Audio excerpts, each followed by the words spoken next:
समुद्र से अचानक एक जादुई बोतल तैरती हुई आई। आदमी ने बिना सोचे समझे बोतल उठा ली। फिर उसने जिज्ञासावश ढक्कन खोला, लेकिन अंदर से अजीब आवाज आई। डर के मारे आदमी घबरा गया। उसने जल्दी से बोतल को 100 मीटर दूर फेंक दिया और अगले ही पल बोतल से धुआं निकलने लगा। माओहाई डर के मारे जमीन पर बैठ गया और हिलने की हिम्मत नहीं कर पाया। उसे समझ नहीं आया कि धुआं धीरे धीरे 100 मीटर के विशालकाय में बदल गया। असल में यह विशालकाय 2000 साल से बंद था और अब माओहाई ने अनजाने में उसकी मोहर खोल दी। लेकिन विशालकाय ने माओहाई का धन्यवाद करने के बजाय उसे कुचलकर मांस का पेच बनाने की धमकी दी। फिर एक विशालकाय पैर आसमान से नीचे आया, जिससे डरकर माओहाई घबराकर भागने लगा। आप कह सकते हैं कि 800 गज के इस बड़े पैर की ताकत वाकई बड़ी है। इस खट्टी गंध ने माओहाई को लगभग वहीं पर बेहोश कर दिया। हालांकि माओहाई ने जोर से माफी मांगी, लेकिन जूरन ने फिर भी बिना हिले अपनी 2000 साल से न धुली बदबूदार पैर आगे बढ़ा दिया। इस समय माओहाई को अचानक एक तरकीब सूझी। उसने जूरन से एक गुड़ सवाल पूछा, तुम इतने बड़े कद के हो तो इतने छोटे बोतल में कैसे समा सकते हो? उसने सोचा जूरन जरूर झूठ बोल रहा है, लेकिन जूरन का कद बड़ा था पर दिमाग उतना तेज नहीं था। अपने आप को सही साबित करने के लिए विशालकाय ने तुरंत ही बालक को दिखाया और वह काले धुएं में बदलकर बोतल में घुस गया। बालक ने यह देखकर जल्दी से बोतल का ढक्कन बंद कर दिया। तब जाकर विशालकाय को एहसास हुआ कि वह धोखा खा गया है। लगता है कि इन हजारों सालों की कैद बेकार गई। बालक ने कहा कि अब तुम बाहर आकर लोगों को परेशान करने की उम्मीद मत करना। विशालकाय ने तुरंत अपना रवैया बदल लिया और बालक से उसे बाहर निकालने की विनती की। उसने वादा किया कि अगर उसे बाहर निकाला जाए तो वह माओहाई की 3 इच्छाएं पूरी करेगा। माओहाई ने कई बार सोचा और एक बार फिर जूरन पर विश्वास करने का निर्णय लिया और उसे बोतल की कसम खाने को कहा कि वे अपने वादे से मुकर नहीं सकता। फिर उसने एक बार फिर बोतल का ढक्कन खोला और जूरन को बाहर निकाला।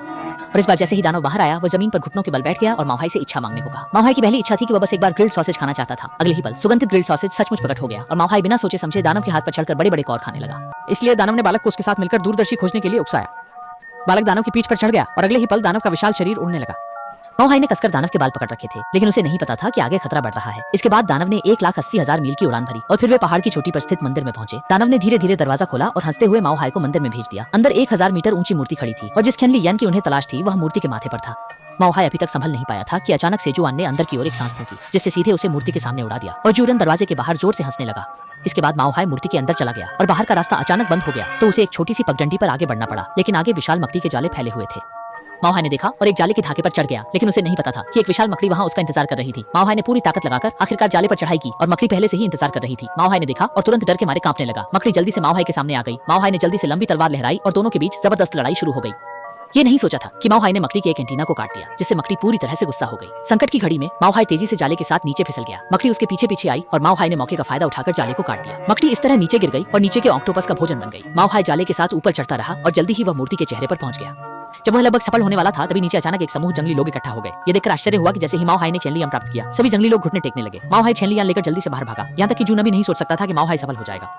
दूरबीन के माध्यम से माओहाई को अंततः मालिक की स्थिति का पता चला और माओहाई की दूसरी इच्छा थी कि दानव उसे मालिक के पास ले जाए। जब दानव ने पृथ्वी के चारों ओर आधा चक्कर लगाया, तब दानव ने अंततः माओहाई को मालिक के पास पहुंचा दिया। मालिक ने माओहाई से कहा कि वह महल में लौटकर राजकुमारी से मिलना चाहता है, लेकिन ये कहते ही वह गायब हो गया। दरअसल दानव ने उसका आखिरी इच्छा पूरी कर दी थी। माओहाई शिवांग दाई था ये दिया, लेकिन दानव अब और किसी के अधीन नहीं रहना चाहता था। हंसते हुए वहां से चला गया। माओहाई जोचेयांग बेकुनजाइलो शंतिंग। दूसरी ओर आखिरकार महल लौटे जूरन को गार्ड्स ने पकड़ लिया। हालांकि उसने विरोध किया, लेकिन गार्ड्स बहुत ज्यादा थे। अंततः उसे घेर लिया गया और उसे और राजकुमारी को कालकोठरी में बांध दिया गया।